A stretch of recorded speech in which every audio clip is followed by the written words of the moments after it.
Bine ne-am regăsit, dragi prieteni! Astăzi vorbim despre cum a ajuns Kamala Harris să conducă în sondaje la doar 2 zile de la retragerea lui Biden. Facem o analiză despre acest lucru și despre pierderile rusești care au depășit cifra de 570.000 de militari cu încă un avion doborât de către ucraineni și încă un vas, o baterie antiaeriană și 3 depozite de muniții. Primul sondaj a arătat avantajul lui Harris față de Trump.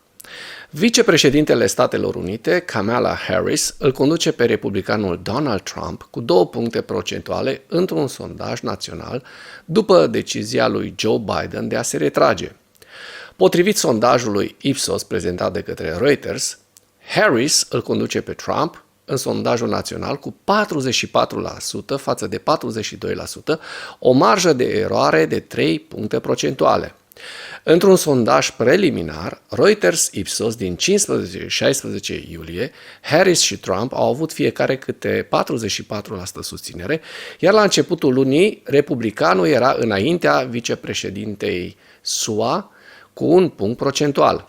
Deci, Kamala Harris este pe val în plină creștere.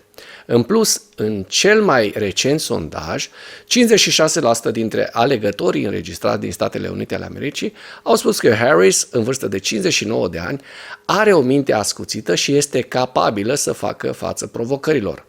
Doar 49% au spus asta despre Trump, în vârstă de 78 de ani, și doar 22% despre Biden, în vârstă de 81 de ani.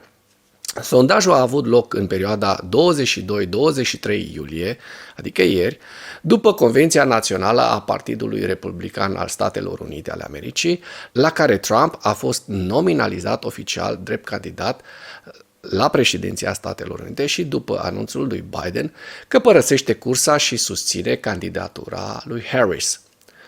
Văzând ieri primul discurs de campanie a Kamalei, unul foarte, foarte bun, sunt foarte, foarte optimist că dacă campania continuă în acest ritm, procurarea îl va pune la punct pe infractor și va deveni prima femeie președinte a Statelor Unite. Ziua 882 a războiului din Ucraina.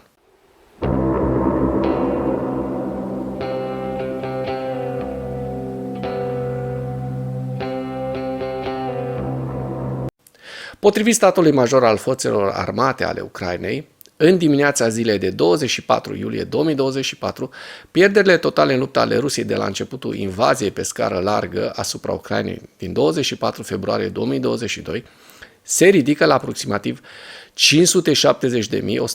de militari. În ultimele 24 de ore, Rusia a înregistrat pierderi semnificative pe frontul din Ucraina, între care 1140 de militari, 14 tancuri, 13 vehicule blindate de luptă, 65 de sisteme de artilerie și încă un avion Su-25. Astfel, numărul total al avioanelor rusești distruse de către ucraineni ajunge la 363.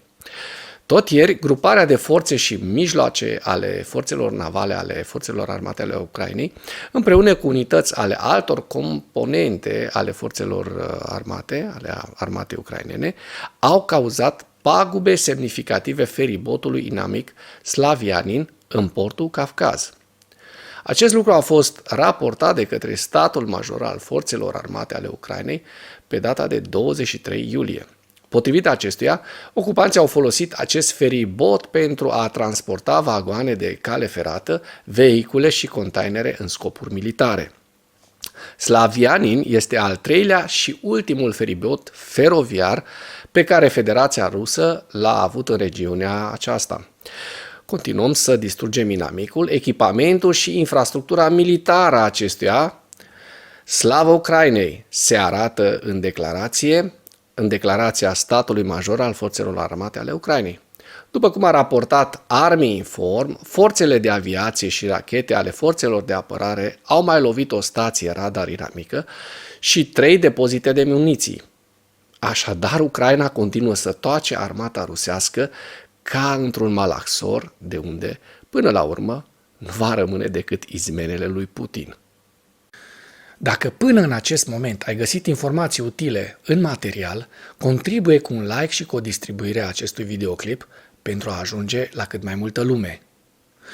În ceea ce urmează, vă prezint un slide cu evoluția de ieri a celor mai importante fronturi din Ucraina și cu principalele știri din presa ucraineană.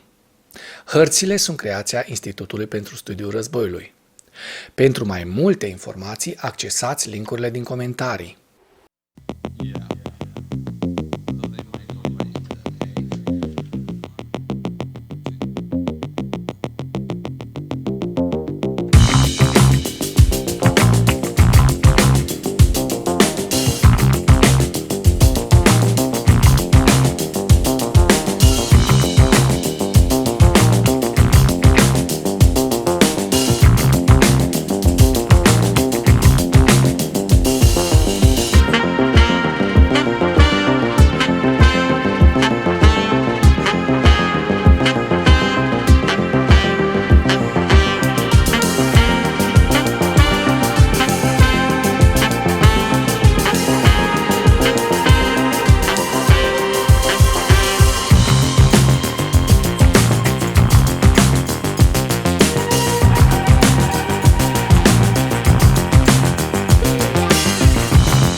Mulțumesc pentru vizionare. Dacă vrei să susții acest canal, abonează-te la Animatura.